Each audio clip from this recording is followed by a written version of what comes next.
আসসালামু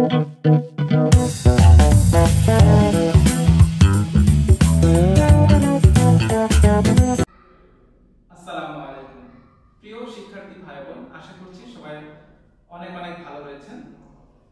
প্রায় অনেকেই একটা বিষয়ে কথা বলে থাকেন, কিভাবে পড়াশোনা করলে আপনি বিসিএস প্রিলিতে কৃতকার্য হবেন।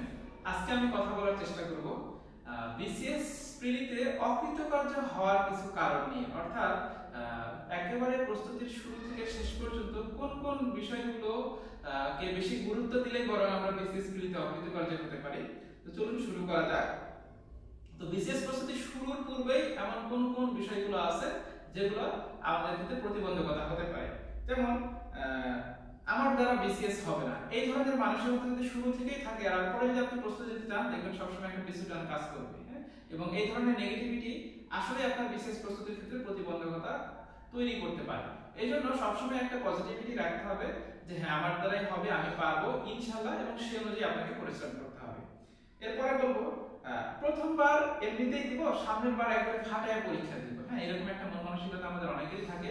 তো এই ক্ষেত্রে যেটা বলবো যে যারা বিসিএস পরীক্ষায় ভালো করে থাকেন, এর মধ্যে যদি আপনি খেয়াল করে দেখেন, প্রথমবারে যারা একটু ডেডিকেটেড হয়ে পড়াশোনা করেন, হ্যাঁ, তাদেরই ক্যাডার হওয়ার সম্ভাবনাটা বেশি থাকে। কারণ প্রথমবার আপনার যে পরিমাণ স্ট্রেংথ, আপনার মানসিক স্ট্রেংথ বলেন, ফিজিক্যাল স্ট্রেংথ বলেন, বা পারিপার্শ্বিক চাপের কথাই বলেন, সব দিক মিলিয়ে প্রথমবার সবকিছু যেরকম আপনার অনুকূলে থাকবে, হ্যাঁ, নেক্সট টাইমগুলোতে সবকিছু কিন্তু আপনার ওইরকম অনুকূলে নাও থাকতে পারে, বা বেশিরভাগ ক্ষেত্রেই থাকে না। এই জন্য প্রথমবারেই কিন্তু ক্যাডার হওয়ার সম্ভাবনাটা বেশি থাকে, কারণ এই সময় আপনি যে স্পিডটা পাবেন, পরবর্তীতে কিন্তু সেই স্পিডগুলো খুঁজে পাবেন না। এই জন্য যারা আমরা মনে করি যে প্রথমবার এমনিতেই দিব আর পরের বারগুলোতে ফাটাই দিব, এটা কিন্তু সবসময় হয় না, বরং প্রথমবারের ক্ষেত্রেই কিন্তু আপনার ফাটানোর চান্সটা বেশি থাকবে। সুতরাং সেটা মাথায় রেখে প্রথম পিসেসটাই আমার মনে হয় সবচেয়ে ভালো করে দেওয়া উচিত। তারপরে শুরুর পূর্বে আমরা কি করি, হ্যাঁ, অনেক সময় এই মাধ্যম ওই মাধ্যম, এই প্ল্যাটফর্ম, ইউটিউব ভিডিও, এটা দেখে কেউ কেউ অতিরিক্ত মোটিভেটেড হয়ে যায়, কেউ কেউ অতিরিক্ত হতাশায় ভোগে। তো এর কোনোটাই আমার কাছে মনে হয় মানে বেশি কিছু আসলে ভালো না। হ্যাঁ, ওভার এক্সাইটেশন, হ্যাঁ, ওভার মোটিভেশন, এক্সাইটমেন্ট, এগুলো দরকার নাই। ঠিক এইটার জন্য কি কি প্রয়োজন, কি কেন, কতটুকু দরকার, কতটুকু সময় লাগতে পারে, হ্যাঁ, সব নিজের মতন করে সাজিয়ে নিয়ে প্রস্তুতিটা শুরু করাই বরং আপনার জন্য বেশি ভালো হবে। এবং এটা অবশ্যই আপনি আপনার পারিপার্শ্বিকতা দেখে যা যা করা দরকার সেটা দেখে করবেন। এরপরে যদি আসি, এগুলো হচ্ছে বিসিএস প্রস্তুতি শুরুর পূর্বে। এবার যদি আমরা আসি যে বিসিএস প্রস্তুতি শুরু করে দিয়েছি, এই ক্ষেত্রে গিয়ে কোন কোন বিষয়গুলো আমাদের প্রতিবন্ধকতা হতে পারে। এর প্রথমটা যদি বলি, সিলেবাস না বুঝে পড়া। বিসিএস পরীক্ষার কিন্তু একটা নির্দিষ্ট সিলেবাস আছে, সেই সিলেবাস কিন্তু অনেকে আমরা না বুঝে একদিক থেকে পড়া শুরু করি। হ্যাঁ, অনেক কিছু আছে যেগুলো কিন্তু এতটা গুরুত্বপূর্ণ না বা সিলেবাসের মধ্যে নাই, কিন্তু আমরা শুধু শুধু সেই বিষয়গুলোকে পড়ে সময় নষ্ট করছি। এটার জন্য আমরা যে কাজটা করতে পারি, প্রশ্ন বিশ্লেষণ করতে পারি। আমরা যদি বিগত বিসিএস এর প্রশ্নগুলোকে ভালোভাবে বিশ্লেষণ করি, তাহলে মূল সিলেবাসটা শুধু বোঝাই না, সিলেবাসের অন্তর্গত কোন কোন টপিকগুলো পড়তে হবে, কতটুকু পড়তে হবে, কিভাবে পড়তে হবে, কোনটার জন্য বিগত বছরের প্রশ্ন পড়লে পরীক্ষায় কমন পাওয়া যেতে পারে, কোনগুলো স্কিপ করা যেতে পারে, এই বিষয়গুলো কিন্তু আমাদের ক্লিয়ার হয়ে যাবে। এইজন্য যারা আমরা পড়ার শুরুতেই সিলেবাসটা যদি বুঝে নিয়ে পড়ি এবং প্রশ্ন বিশ্লেষণটা করতে শিখি, তাহলে কিন্তু এটা আমাদের জন্য সহায়ক হবে। এরপরে আসে হচ্ছে বই সিলেকশন। তো এখানে অনেকে আমরা অনেক ধরনের বই সিলেকশন করে থাকি। তো বই সিলেকশনটা আমার কাছে মনে হয় গুরুত্বপূর্ণ বিষয়। তবে আপনি যে কোনো একটা বই পড়বেন না বলে যে ক্যাডার হবেন না, বিষয়টা এরকম না। হ্যাঁ, বরং একটা বিষয়ের জন্য আমাদের মধ্যে অনেকেরই এরকম টেন্ডেন্সি আছে যে একাধিক বই কিনতে হবে। আপনি যদি একাধিক বই কিনে সামঞ্জস্য করে পড়তে পারেন, সেটা আলাদা বিষয়, কিন্তু একাধিক বই কিনে আপনি কোনো বই ঠিক মতো শেষ করতে পারলেন না, হ্যাঁ, সবগুলো থেকে একটু একটু করে বাদ দিলেন, এটা কিন্তু আপনার জন্য খারাপ। বরং আমার কাছে মনে হয়েছে যে কোনো একটা সাবজেক্টের জন্য একটা বইকেই আপনি ভালোভাবে পড়েন, ওই বইটাই বারবার রিভিশন করতে থাকেন, এটা আপনার জন্য বেশি ভালো হবে। তারপরে হচ্ছে আজকে করব না, থাক কালকে থেকে পড়াশোনাটা শুরু করব, বা সামনের সপ্তাহ থেকে একদম ফাটিয়ে পড়াশোনা করব, এই ধরনের মানসিকতা থেকে বের হয়ে আসা প্রয়োজন। কারণ এই ধরনের মানসিকতা ক্ষেত্রে দেখা যায় যে আগামীকালটা সহজে আসতে চায় না। মানে আপনার ওই আগামীকালও মনে হবে যে হ্যাঁ থাক আগামীকাল থেকে পড়ব। তো বিশেষ প্রস্তুতির ক্ষেত্রে খুবই বড় একটা জিনিস যেটা প্রয়োজন, সেটা হচ্ছে ধারাবাহিকতা রক্ষা করা। আমরা ম্যাক্সিমাম ক্ষেত্রেই এই বিষয়টা রক্ষা করতে পারি না। এজন্য আগামীকাল থেকে না, বরং আজকের কাজটা আমি আজকেই করি। হ্যাঁ, যদি পুরোটাও সম্ভব না হয়, একটা নির্দিষ্ট লক্ষ্য ছিল, যতটুকু পারি ততটুকুই করার চেষ্টা করি, এটা রাখা খুবই প্রয়োজন।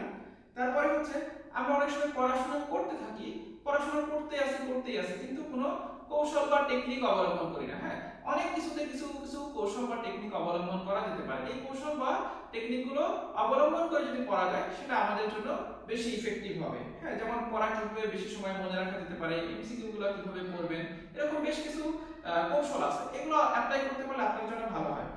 আর অবলম্বন যেটা হচ্ছে যে অকৃতকার্য হওয়ার জন্য আরেকটা বড় বিষয় হচ্ছে যে আপনি নিজের স্ট্রেংথ এবং উইকনেস গুলো ধরতে পারেন না। আপনি অনেক পরিমাণে পড়াশোনা করছেন কিন্তু কোন বিষয়গুলোতে আপনার দুর্বলতা আছে, হ্যাঁ, এই দুর্বলতার অংশগুলো আপনি এখন পর্যন্ত খুঁজে বের করতে পারেন না। তো এইটা যদি আপনি খুঁজে বের করতে না পারেন, দেখবেন ওই অংশগুলো থেকেই বারবার মানে আপনি যে পিছনে পড়ে যাচ্ছেন বা আপনি যে অকৃতকার্য করছেন শুধু ওই বিষয়গুলোর জন্য। তা আপনি যখন পড়বেন, পড়ার সাথে সাথে আপনি আপনার স্ট্রেংথ এবং উইকনেস গুলো খুঁজে বের করবেন। যেই জায়গাগুলোতে আপনার উইকনেস আছে, আপনার ল্যাকিংস আছে, সেগুলোকে ফিল আপ করার চেষ্টা করবেন। তারপরে হচ্ছে সাম্প্রতিক বিষয় নিয়ে বেশি গুরুত্ব দেওয়া। হ্যাঁ, এটা হচ্ছে অকৃতকার্য হওয়ার পিছনে আরেকটা কারণ। অনেকেই আছে যারা শেষের পুরো সময়টা জুড়ে, হ্যাঁ, 5 দিন 7 দিন ধরে পুরো সাম্প্রতিকই পড়ে, অথচ সাম্প্রতিক থেকে পরীক্ষায় তেমন একটা প্রশ্ন আসে না বললেই চলে। যা আসে সেটাও আপনি সিলেক্টিভ কিছু অংশ পড়ে মানে সেখান থেকে কমন পেয়ে যেতে পারেন। এমন অনেকেই আছেন যারা সাম্প্রতিক না পড়েও ক্যাডার হয়ে গেছে। হ্যাঁ, তো এই জন্য সাম্প্রতিক বিষয়ে অতিরিক্ত গুরুত্ব দিতে গিয়ে আপনি যেগুলো পড়ে এসেছেন সেগুলো যথাযথভাবে রিভিশন করতে পারেন নাই, এটাও কিন্তু আপনার শেষ সময় অকৃতকার্য হওয়ার একটা কারণ হতে পারে। তারপরে যখন আপনি পড়াশোনা করেন, হ্যাঁ, পড়াশোনাগুলো আমাদের নির্দিষ্ট সময় পর্যন্ত মনে থাকে না, কারণ আমরা মিল অমিল বা কনফিউশন গুলো ক্লিয়ার করে করি না। আমরা যদি মিল অমিল বা কনফিউশন গুলো ক্লিয়ার করে করে একটার সাথে আরেকটা পার্থক্য বা মিল করে করে করি, তাহলে এটা আমাদের জন্য বেশি কার্যকর হয়। এবারে আমরা আসি পরীক্ষার আগে আগে, হ্যাঁ, একেবারে পরীক্ষার শেষ সময় গিয়ে বা পরীক্ষার আগ মুহূর্তে কোন কোন বিষয়গুলো মানে আমরা ফলো করি না বা যেগুলো হচ্ছে অকৃতকার্য হওয়ার আমাদের কারণ হতে পারে। যেমন, হ্যাঁ, আমরা পরীক্ষার শেষে গিয়ে অনেকেই ডাইজেস্ট করি। তো এখানে ডাইজেস্ট করাটা যে একেবারে বাধ্যতামূলক এরকম না, আমরা যা পড়ে এসেছি তার একটা কনসাইজ রূপ হিসেবে কোনগুলো বেশি গুরুত্বপূর্ণ বা একজন দেখার জন্য ডাইজেস্টটা করতে পারি। তো যদি আমাদের হাতে সময় থেকে ইতিপূর্বে যে বই থেকে পড়েছি সেই বই থেকেই পড়তে পারি। আর ডাইজেস্ট করলেও ক্ষতি নেই, কিন্তু অনেকে আমরা কি করি, লোভের বশবর্তী হয়ে 2-3টা ডাইজেস্ট কিনে ফেলি। হ্যাঁ, 2-3টা ডাইজেস্টের যা আছে সব করব। আমার কাছে মনে হয় এরকম করার দরকার নেই, জাস্ট একটা ডাইজেস্ট করলেই যথেষ্ট। আর বেশি বেশি পড়তে যাওয়া বা লোভ সংকলন করতে না পারা, এটাও কিন্তু অকৃতকার্য হওয়ার একটা প্রধান কারণ। কারণ একটা পরীক্ষায় বা একটা সিলেবাসের অন্তর্গত যা যা আছে সব কিন্তু পরীক্ষার জন্য গুরুত্বপূর্ণ না, সব কিছু থেকে কিন্তু ঢালাওভাবে প্রশ্ন আসে না। তো আপনাকে আগে এটা সিলেক্ট করতে হবে যে আপনি কোন টপিকটাকে বেশি গুরুত্ব দিয়ে পড়বেন, কোন টপিকটা একটু ডিপলি পড়বেন, হ্যাঁ, রিভিশন করার সময় আপনি কিভাবে পড়বেন, কোন টপিকটা বাদ দিয়ে পড়তে পারেন, কোনটা শুধু বিগত বছরের প্রশ্ন পড়লেই হবে, এই বিষয়গুলোকে ফার্স্ট থেকে সিলেকশনে আসা উচিত। কিন্তু আপনি যদি লোভের বশবর্তী হয়ে একটা বিষয়ের এ টু জেড যা আছে সবই পড়তে চান, তখন কিন্তু আপনি একটু মুশকিলে পড়ে যেতে পারেন। আরেকটা হচ্ছে রিভিশন না দেয়া। আমরা অনেকে আছি প্রচুর পরিমাণে পড়াশোনা করি কিন্তু রিভিশন দেওয়ার বেলায় ঠিকমতো রিভিশন দিই না। আপনার পড়ার থেকেও বেশি গুরুত্বপূর্ণ হচ্ছে রিভিশন দেওয়া, কারণ আপনি পড়লে সেটা একটা নির্দিষ্ট পার্সেন্টেজ পর্যন্ত আপনার পড়াটা মনে থাকতে পারে, কিন্তু আপনি যখন রিভিশন দিবেন তখনই কেবল আপনার দুর্বলতাগুলো কাটিয়ে উঠবে, আপনার নেগেটিভ মার্কিংটা কমতে থাকবে, পড়াগুলো মনে থাকবে, আপনার কনফিডেন্সটা বাড়তে থাকবে, পরীক্ষার হলে ভুল কম হবে। এই জন্য আমাদের যতদূর সম্ভব যে প্রপারলি রিভিশন করা উচিত এবং রিভিশনের জন্য একটা নির্দিষ্ট সময় রাখা উচিত যে আমরা পুরো সিলেবাসটা এই সময়ের মধ্যে শেষ করে অমুক একটা নির্দিষ্ট সময় আমি এই সময়ের মধ্যে এতদিন বা এইভাবে আমি রিভিশনটা করব। তারপরে আরেকটা গুরুত্বপূর্ণ বিষয় হচ্ছে বেশি বেশি এমসিকিউ সমাধান না করা। আমরা অনেকেই আছি শুধু ভিতরের টপিকগুলো পড়ে পড়ে চলে যায়, আর টপিক পড়লেই তো হয়, এমসিকিউ তো এমনিই পারবো, কিন্তু এমসিকিউ সমাধান করা খুবই গুরুত্বপূর্ণ। ইভেন বর্তমানে যে চাকরির পরীক্ষাগুলোতে যে প্রশ্নগুলো আসছে আপনি যদি একটু ভালোভাবে খেয়াল করেন, ম্যাক্সিমাম পরীক্ষায় আপনি বিগত বছরে বিভিন্ন সময় চাকরির পরীক্ষায় যে এমসিকিউ গুলো আসছে, যেগুলোকে আমরা বলি প্রিভিয়াস এমসিকিউ বা বিগত বছরের প্রশ্ন, এই বিগত বছরের প্রশ্ন কিন্তু হিউজ পরিমাণে রিপিট হয়। সুতরাং আপনি যখন একটা অধ্যায় বা টপিক পড়বেন, পরে আপনি ওইখানকার বিগত বছরের প্রশ্নগুলো অবশ্যই সমাধান করবেন। এটা না করে আপনি যদি শুধু শুধু মানে ওই অধ্যায় বা টপিক পড়ে যান, তাতে আপনার অনেক ল্যাকিংস থেকে যেতে পারে। পরীক্ষার প্রশ্ন কেমন হয় সেটা আইডিয়া মধ্যে না আসতে পারে, পরীক্ষার হলে জানা প্রশ্নের উত্তরও ভুল হয়ে যেতে পারে, অনেক সময় প্রশ্নের ধরনটা আপনি এক্স্যাক্টলি বুঝতে পারবেন না। এটাও কিন্তু ছোট ছোট কিছু মানে প্রশ্ন মিস হয়ে যাওয়ার একটা কারণ হতে পারে। এজন্য আমাদেরকে বেশি বেশি এমসিকিউ সমাধান করতে হবে। তারপরে পরীক্ষার একেবারে শেষ সময়, ধরে নিচ্ছে 15 দিন 20 দিন বা 25 দিন পূর্বে পড়াটা গুছিয়ে না আনা। হ্যাঁ, আমরা এই যে সারা বছর ধরে পড়ালেখা করছি, কেউ হয়তো বা 1 বছর, কেউ হয়তো বা 6 মাস পড়ালেখা করছে, এটার উদ্দেশ্য কি? উদ্দেশ্য হচ্ছে যে শেষের 20 দিন 25 দিন বা 1 মাসের মধ্যে এই পুরো পড়াটাকে আমি কিভাবে শেষ মুহূর্তে রিভিশন করে নিয়ে দেন পুরো একটা বিষয়টাকে সাজিয়ে নিব। কিন্তু ধরেন আপনার এটা প্ল্যানিং এর মধ্যে ছিল না, আপনি শেষের 6 মাস, আগের 6 মাস যেভাবে পড়ছেন শেষের 1 মাসও বা 15-20 দিন আপনি ওই ধাঁচেই পড়েই যাচ্ছেন, আপনার কোনো রিভিশন প্ল্যান নেই। হ্যাঁ, এটা কিন্তু অকৃতকার্য হওয়ার একটা কারণ হতে পারে।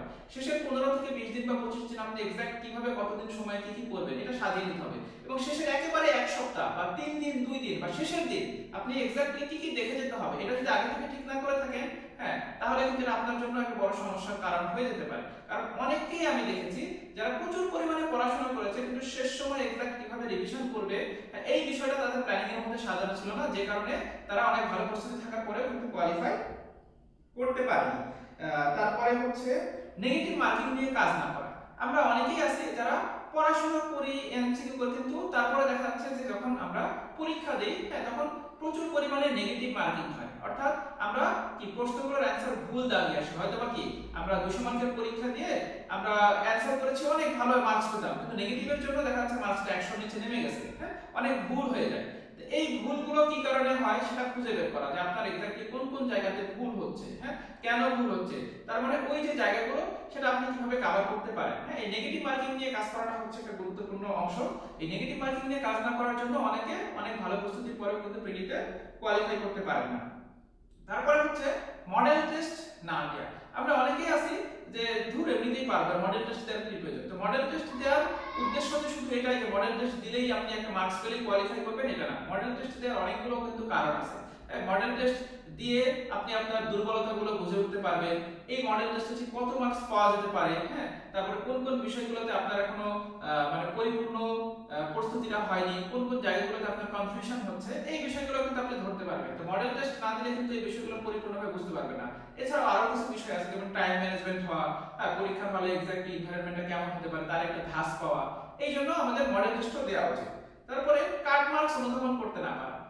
আমরা অনেকেই দেখবেন যে কোন একটা পরীক্ষায় যে কাট মার্কস, ধরেন কোন একটা 200 মার্কসের প্রশ্ন দেখেই, হ্যাঁ, পুরোটা পড়ার পরেই আপনি যদি এটা বলে দিতে না পারেন বা অনুমান করতে না পারেন যে এই প্রশ্নে কাট মার্কস এত হতে পারে, এটাও কিন্তু একটা বড় বিষয়। হ্যাঁ, দেখা যাচ্ছে আপনি হয়তোবা ধরে নিচ্ছি যে ওইবারের এই প্রশ্নে কাট মার্কস হবে 110, হ্যাঁ, 110, কারণ আপনি খুব কাছাকাছি একটা রেঞ্জ পর্যন্ত চলে গেছেন। ধরে নিচ্ছি আপনি কি 105টা পর্যন্ত অ্যানসার করতে পেরেছেন। আরো কিছু প্রশ্ন আছে যেগুলো আপনার 50-50 চান্স, বা আপনার মনে হচ্ছিল যেগুলো অ্যানসার করলে হয়তোবা হওয়ার সম্ভাবনা থাকবে, কিন্তু কি আপনি বলতেছেন যে 105 মার্কস তো হিউজ একটা মার্কস, এই 105 এ গিয়ে গত কয়েকটা বিসিএস হয়তো 100 মার্কস লাগে নাই, অথবা কাট মার্কস হচ্ছে 120 এর বিসিএস এ আপনি 115 পর্যন্ত গিয়ে মনে হচ্ছিল লাস্ট কয়েকটা বিসিএস এ 105 এর উপরে ওঠে না, সেবার আমি 115 পেয়ে যাচ্ছি, হ্যাঁ, তাহলে তো আমার আর দরকার নেই, আমি আর দাগাবো না। কিন্তু ওই বিসিএস এ যে প্রশ্ন তুলনামূলক সহজ হয়েছে এবং কাট মার্কসে বাড়বে আপনি এটা বুঝতে পারেন না। হ্যাঁ, এটা যদি আপনি বুঝতে না পারেন তখন তো আপনি রিস্কটা নিতে পারবেন না।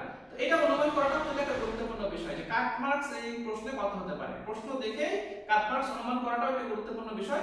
এজন্য প্রিভিয়াস ইয়ারের প্রশ্নের উপরে এবং বেশি বেশি মডেল টেস্ট দেওয়াটা আপনার জন্য খুব বেশি গুরুত্বপূর্ণ।